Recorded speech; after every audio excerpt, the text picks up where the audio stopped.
horses on the bourbon bottles. Welcome to So Into Bourbon. Charlie here. Hello. With yours truly, Mr. Glenn. And tonight we have something that I had never heard of before.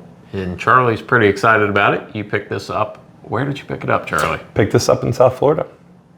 South Florida, you say? South Florida, yeah. Wow. Yeah. Tell us about it.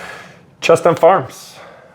Some of you may have seen this. Some of you may be standing in a Total Wine right now Googling, is Chestnut Farms any good? Because that's what a lot of people do. Why Total Wine, you ask? Charlie, why Total Wine? Thank you, Glenn.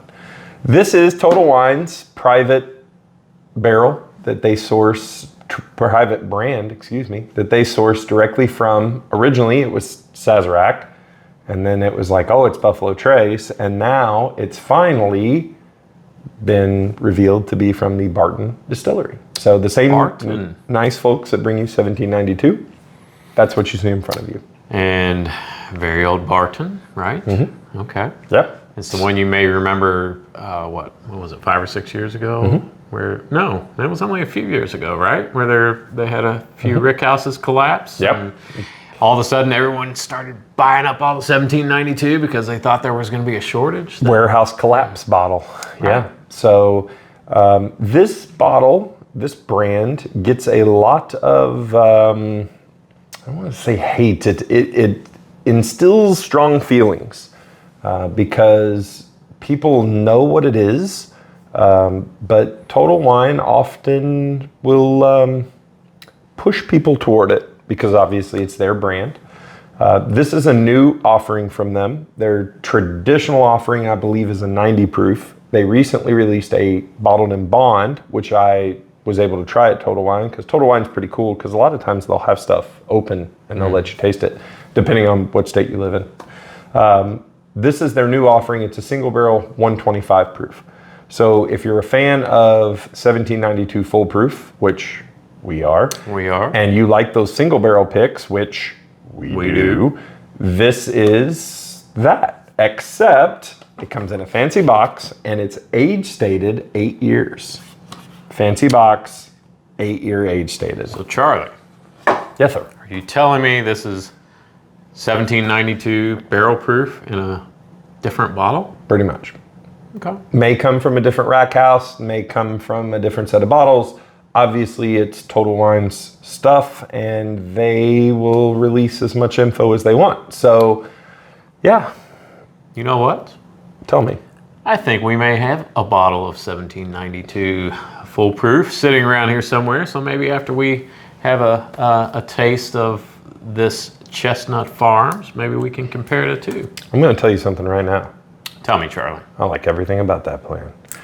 This is also rumored to be their high rye mash bill, which anytime I hear high rye, I say, let's do that. Let's do it. You also may recognize the bottle shape. It's very E.H. Taylor-ish. Also has a faux tack strip. Also very E.H. Taylor-ish. So do that again. I don't like him. Ooh, you made it pop. Good job. Pop. Interesting. Here we go. I'm so excited. Boy, it makes a nice glug. Glug. What a beautiful. Wow. What a beautiful little glass that is. Well, I will tell you, it's a lot darker color than I thought it would be out of the bottle. Really? Yeah. I think it's about, I don't know. I think it looks a little darker. Seems about normal for a barrel proof. Yeah. Caramel color. Nice. Oh my. That's somewhat surprising. Big caramel. It's got legs, yeah. Big caramel, sweet. It's there's no ethanol at all. None. But I like the smell. I really like the nose, like sweet, and there's a floral kind of. There is floral, caramel. There's just a hint, and maybe I'm just picking this up from another bottle that we recently tried. Are you implying we do multiple episodes a night? I get a hint of that cotton candy Yeah. note that same. you picked up. Yeah, that sweet burnt sugar. Almost like a burnt sugar. All right. Cheers. Cheers, sir. Total wine.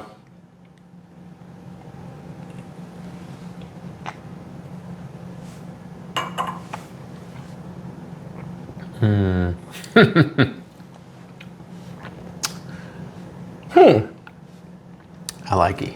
I like it. Like it. Familiar. You think? Yeah. You go. I'm gonna drink it. Okay. So let me. I'm gonna have one more little sip. Sorry for the awkward silence here. I'm trying to gather my thoughts. I'll go while you're drinking. That's pretty good. That's pretty good. That's proofy in a good way, sweet and spicy, really savory, and it has to be a high rye because you really get that rye spice that kind of dances through. Really long finish, still going. It definitely is lingering. It's definitely got the high rye spice. Cinnamon. I'm getting some cinnamon. Cinnamon. Yes. Not on the front end, but as it sits on my tongue, I'm getting cinnamon. There's something I'm picking up that I just can't put my finger on. I get after a few sips, I get that real kind of oaky char and dark chocolate on the finish. The front end, the rye spice in it is really nice. It's like what you want in a high rye mash bill, and kind of spicy, like ooh, not uncomfortable. Not too spicy. And it drinks like a 125. It does. Yeah, I mean it's got a like little 125. It's got some punch. Mm-hmm. It sits in the back of your throat. I'm picking up now that I've had a few sips and it's had a chance to just kind of linger a little bit. I'm getting vanillas, a little bit of dark chocolate. There's some type of fruit, but I can't put my I believe finger on in the industry you just say complex. Yes, complex. I put 2 drops of water in, which I never do, but I just want to see. Boy, you're dead right on that kind of sugary cotton candy on the front, on the nose. Yeah, I still pick that up. Now I'm gonna follow suit. Just add a little water. Dip your finger in it and drop it. That's gross, Charlie. It's 125 proof. That's a lot of water. Spoken like a true I will professional. I will tell you this is when I purchased this last weekend, I started Googling it, and the reason I bought it is because I tried the bottled in bond, the 100 proof, and I thought, man, that's really good. The 125 must be better. And I hadn't seen much about the 125, so this is what I bought. When I got home, of course, I fired up the old interwebs and started Googling, and Chestnut Farms gets a lot of hate. It's not good. Oh, it's a $20 bottle in a blah, blah, blah amount of money box. $20 bottle? Well, no. Did you pay $20 for this, Charlie? I did not. How much did you pay for this, Charlie? We'll talk about that later. $20 bourbon in a fancied up bottle. I think this is really good. Yeah, it's a good bourbon. What I really would like to do, and I haven't, it's been probably a few months since I've drank some of the 1792 full proof. I'm really curious to compare the two. Excuse me. Hark! What have you found, Glenn? Lo and behold. A bottle. So this is in all I don't know what I'm trying to say here. What I want to say is this is a 1792. This is a Louisville Bourbon Hounds pick. Yeah. So it's a single barrel. Yes, it's a single barrel, 1792, full proof. This is maybe a couple years old. It hasn't been open for that long. But. So the only difference potentially in these two would be the mash bill, which, as sophisticated palates that we have, we should be able to pick up those very quickly if this is a high rye mash bill. I don't know. I'm doing this a lot today. I don't know. You are. Am I Italian? You're like an Italian chef. De bourbon. Then you look Italian. I don't know what that means. I don't either. Please don't cancel me. I don't know what that means. You get canceled. The joke was that he looks very Irish and white, which I think was the opposite of Italian. Has anybody ever been canceled for making fun of the Irish? I don't know. I don't think No, because never mind. Knows this thing so we can get this thing back on the rails. I don't know. Have we ever been on the rails? All right, so this is interesting, and it may be because maybe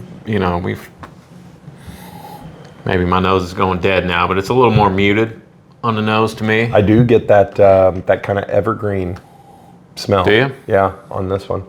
I'm picking up more vanilla on this one. Don't get a lot of vanilla.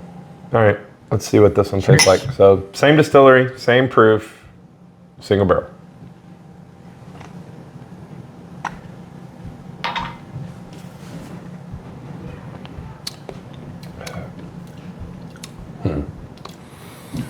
A little more ethanol on that one,